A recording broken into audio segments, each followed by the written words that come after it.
বাংলাদেশের মতো এত সম্প্রদায় সম্প্রীতি কোথাও নাই। এই নদীর পানিটা যেন সবসময় ভালো থাকে, এই জন্য যেখানে এখানে নদীর পানিটার প্রয়োজনীয়তা কিন্তু সবচেয়ে বেশি। আমি আশা করবো আমাদের যদি কোনো ভুল থাকে আপনারা বলেন, আমার কোনো আপত্তি নেই। ভালোভাবেই কিন্তু এবার যে এই যে একটা পবিত্র কাজ যেন সবাই ভালোভাবে সম্পাদন করতে পারে, এটার জন্য তারা ব্যবস্থা করছেন। আপনারা সবাই জানেন এই পুরানো ঘটনাটা আমি আপনাদের বলতে চাই না, যেহেতু এখানে গোসল করার পর সবাই কিন্তু পবিত্র হয়ে যায়। আমি আশা করব এখানে গোসল করার পর আপনারা যে পবিত্র হয়ে যাচ্ছেন, এটা সবসময় এটা বজায় রাখবেন, এটা যেন পবিত্র যেন আপনারা সবসময় থাকেন। আরেকটা হলো, আপনারা এখানকার প্রশাসনে যারা জড়িত ছিল তাদের আপনারা একটু ধন্যবাদ দিবেন, তারা কিন্তু এবার খুব ভালোভাবে ম্যানেজ করছে। আরেকটা জিনিস হলো, একটা ভালো খবর হলো যে এবার নদীর পানিটাও কিন্তু সবচেয়ে ভালো ছিল। অন্যান্য বারের তুলনায় এবার নদীর পানিটাও কিন্তু ভালো ছিল, এবং এবার পুণ্যার্থীও কিন্তু সংখ্যা অন্যান্য বারের থেকে অনেক বেশি। এবার পুণ্যার্থীদের সংখ্যা অনেক বেশি, প্লাস আবার এবার যে ইটা পড়ছে ওটা কিন্তু রাত 2টার থেকে মনে হয় লগ্নটা শুরু হয়েছে, ওটা মনে হয় শেষ হবে আজকে রাত 12টায় শেষ হবে।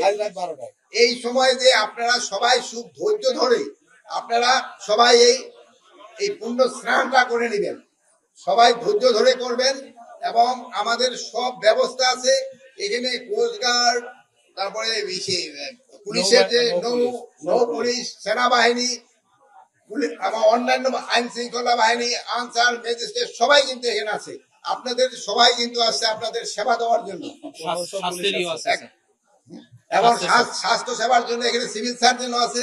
আপনারা দেখছেন যে ডিভিশনাল কমিশনার সাহেব আসছেন, ডিআইজি পুলিশ আসছেন, ডিসি সাহেব আসছেন, তারপরে এসপি সাহেব আসছেন, এবং প্রায় সেনাবাহিনীরও 7 ফিল্ডের সিউ সাহেব আসছেন, এবং হিন্দু মুসলিম সবাই কিন্তু এখানে কাজ করে। আমাদের এখানে কিন্তু কোনো ধরনের কোনো ভেদাভেদ নাই, হিন্দু মুসলমান বৌদ্ধ খ্রিস্টান এখানে কারো কোনো ভেদাভেদ নাই। আমরা এখানে সবাই আমরা বাংলাদেশি, এবং বাংলাদেশি হিসাবে আমরা এখানে কিন্তু সবাই আসছি, এবং আমরা এখানে একটা পুণ্য স্নান করে সবাই আপনাদের মতো আমরা পূর্ণ সব সময় থাকতে পারি, এটার জন্য ব্যবস্থা করা হয়েছে। আমি আপনাদের সবাইকে ধন্যবাদ দিই। ডিসি সাহেব গতকালই ঘোষণা করছেন পর্যটন মন্ত্রণালয়ের সাথে আলাপ করে এটারে পর্যটন কেন্দ্র কিভাবে করা যায় এটা, বাট এটা কিন্তু পর্যটনের থেকে ইম্পর্টেন্স কিন্তু এটা একটা পূর্ণভূত, এটা কিন্তু পূর্ণতা বেশি, পর্যটন কিন্তু বেশি না, ধর্মীয় এটা হলো বেশি। এটা এই এখানকার পর্যটনে আসতে কিন্তু অনেক সময় ধর্মীয় ভাব গম্ভীর যেন নষ্ট না হয়, এটার দিকে আপনাদের খেয়াল রাখতে হবে। এটা ধর্মের জিনিস হলো সবচেয়ে বড়। কোন টিউবে কোথায় কি বললো, অনেকে আছে যে মিথ্যা সংবাদ দিলে হয়তো লোকজনের বেশি হবে, সে পয়সাটা বেশি পাবে, এই জন্য কিন্তু অনেক কাজ করে। বিদেশি মিডিয়াও হয়তো আমাদের দেশে যাদের সাথে সম্পর্ক ভালো, তারাও অনেক সময় চায় যে একটা মিথ্যা সংবাদ দিতে, বাট আপনারা সত্যি সংবাদ দিয়ে তাদের এটা আপনারা কাউন্টার করবেন, এবং তাদের সেই সময় তাদের মুখে দিনকালি করবে। আমি আশা করব আপনারা সত্যি সংবাদ দেন। আমি আশা করব আমাদের যদি কোনো ভুল থাকে আপনারা বলেন, আমার কোনো আপত্তি নেই, কিন্তু কোনো মিথ্যা সংবাদ দিবেন না। অন্যরা যেরকম দেয়, এই জন্য কিন্তু আপনারাই বলতেছেন যে অন্যরা মিথ্যা সংবাদ দিচ্ছে, আপনারা সত্যি সংবাদ দিবেন, এই জন্য আপনাদের আমি ধন্যবাদ জানাচ্ছি। না, আমাদের এখানে সম্প্রদায় সমিতির চেষ্টা নেই, এখানে সম্প্রদায় সম্প্রীতি সব সময় আছে। বাংলাদেশের মতো এত সম্প্রদায় সম্প্রীতি কোথাও নাই। এখানকার যত সম্প্রদায় সম্প্রীতি আছে, আপনি অন্যান্য আশেপাশে দেখেন কিভাবে কি ঘটে।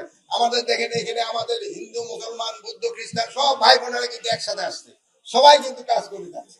আর এই ঈদটা কিন্তু আমাদের জেলা প্রশাসনের থেকে আলোচনা করা হয়েছে, এবং এটা ভবিষ্যতে যেন আরো ভালোভাবে হয়, এটার জন্য সবসময় আমাদের চেষ্টা থাকবে। আমরা সবসময় এই নদীর পানিটাও যেন সবসময় ভালো থাকে, এই জন্য যেখানে এখানে নদীর পানিটার প্রয়োজনীয়তা কিন্তু সবচেয়ে বেশি।